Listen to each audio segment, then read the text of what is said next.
Bonjour, cette vidéo pour comprendre comment construire une équation.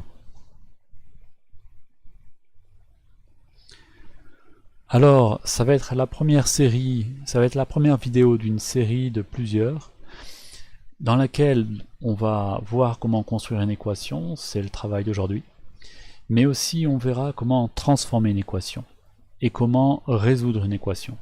Et puis, un peu plus compliqué, comment résoudre un système de plusieurs équations. Mais pour ce qui nous concerne aujourd'hui, donc, comment construire une équation. Alors, avant de voir comment construire une équation, posons-nous la question pourquoi construire une équation? À quoi ça sert? Et pour illustrer cela, on va partir sur des exemples. Un premier exemple. On imagine qu'on est dans une boulangerie. On a 10 euros. On veut acheter des éclairs au chocolat. 2 euros pièce. Combien d'éclairs au chocolat est-ce que je peux acheter avec mes 10 euros? Bon, vous allez me dire c'est facile. C'est-à-dire qu'un éclair c'est 2 euros, 2 éclairs ça fait 4, 3 éclairs 6, 4 éclairs 8, 5 éclairs 10 euros. Oui, vous avez raison. 5 éclairs, pas besoin d'être un grand mathématicien pour voir qu'on peut acheter 5 éclairs au chocolat avec nos 10 euros. Pas besoin de construire des équations, vous me direz. C'est vrai. Prenons un second exemple, toujours dans une boulangerie. Cette fois-ci, je ne veux plus acheter des croissants, des éclairs au chocolat, mais des croissants. J'ai plus 10 euros, mais 23,50 €. Combien de croissants est-ce que je peux acheter?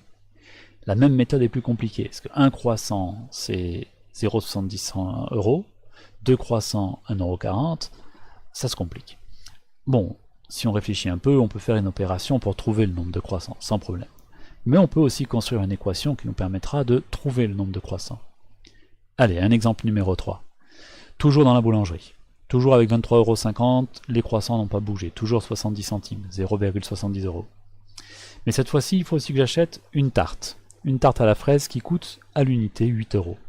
Alors, combien je vais pouvoir acheter de croissants? Allez, un autre exemple. Ça se complique encore un peu.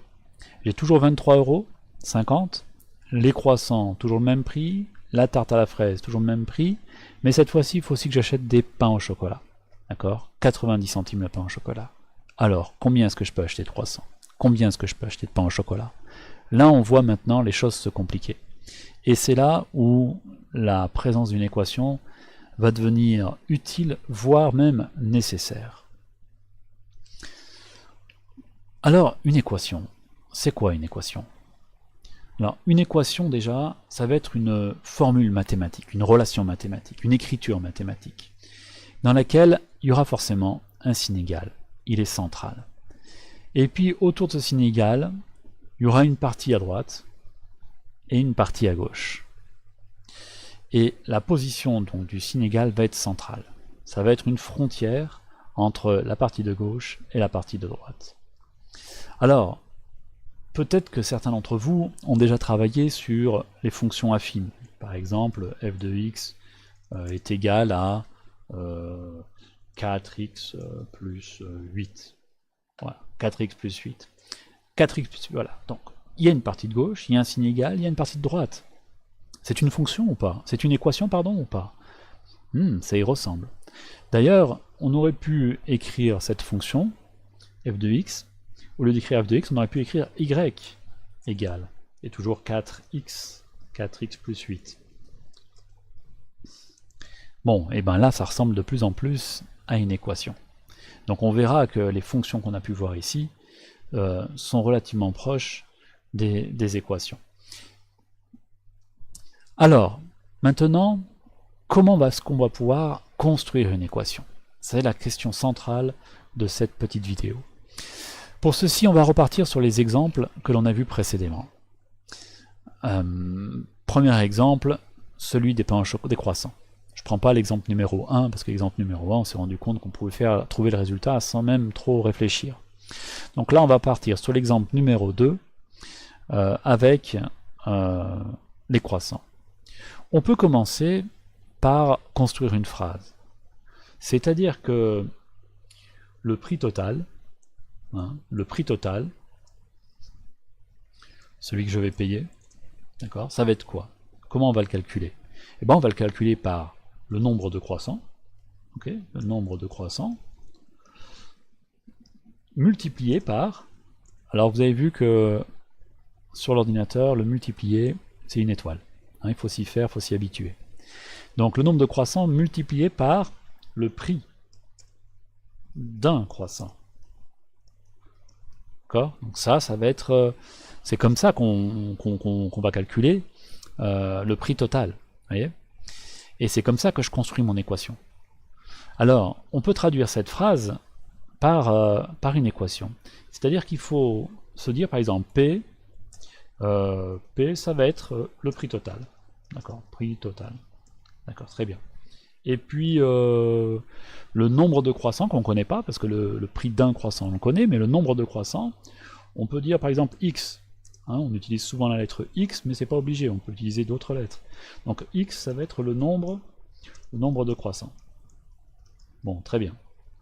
D'accord. Alors, du coup, la phrase que j'ai ici, en utilisant cette lettre et cette lettre, le P et le X, on va pouvoir traduire cette phrase-là par une équation. C'est-à-dire que quoi? Le prix total, c'est P. D'accord? Donc je vais mettre un P, P majuscule, parce que c'est un P majuscule. P est égal à quoi? Au nombre de croissants, donc à X, multiplié par, donc multiplié, l'étoile, multiplié par le prix du croissant qui était de 70 centimes, 0,70 €. Donc 0,70. Ça, c'est une fonction, c'est une équation qu'on peut résoudre. Alors, si le prix on le connaît, ben on peut remplacer le prix par le prix. Alors le prix total qu'on doit payer, donc c'est 23,50 €. Donc on peut remplacer ce qu'on connaît, donc 23,5 €, qui sera égal donc à x multiplié par 0,70.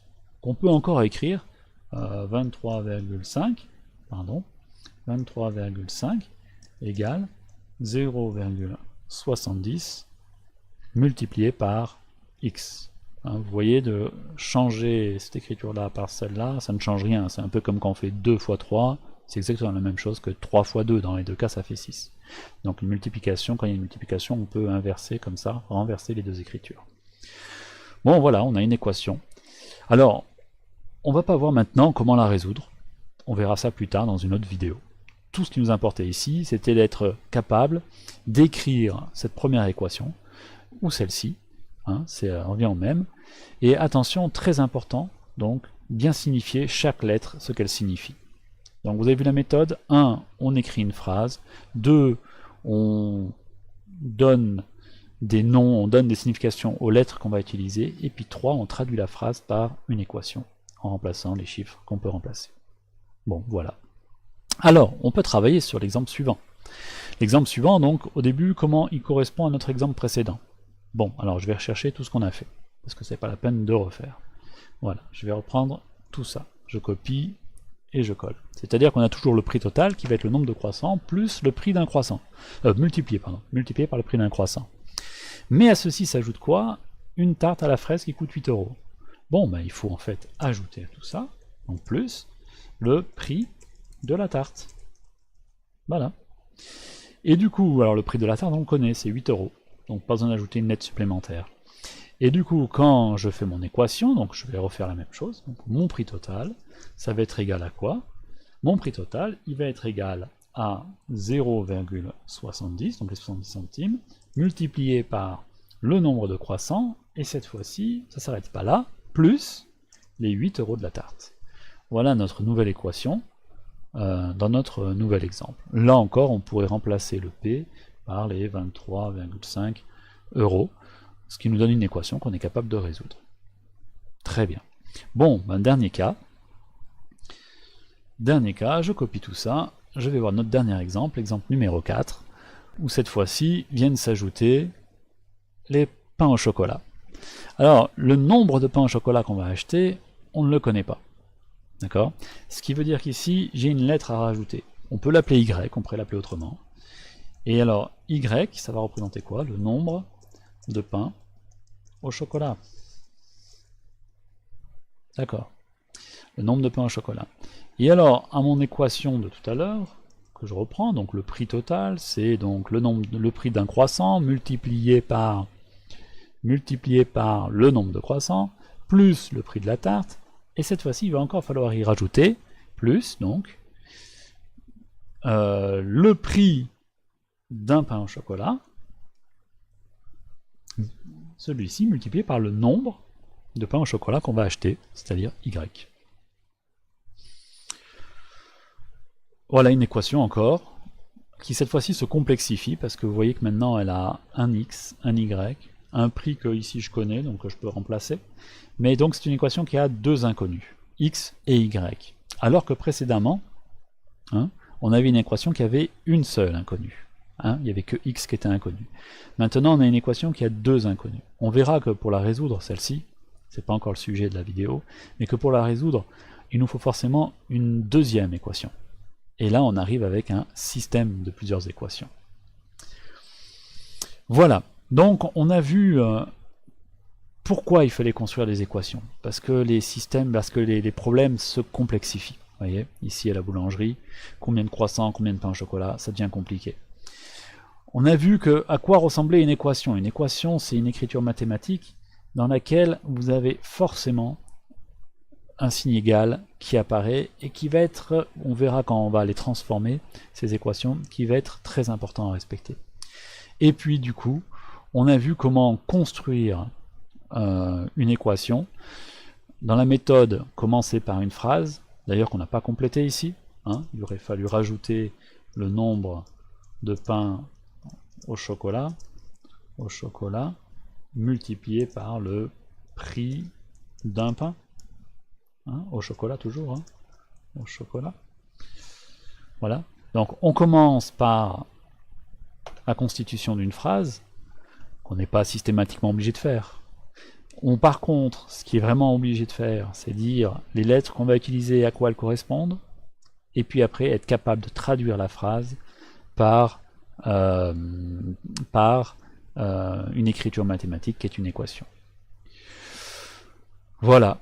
Donc j'espère que cette vidéo vous aura été utile et il faut la mettre en application sur des exercices, sans quoi vous n'aurez pas enraciné votre connaissance.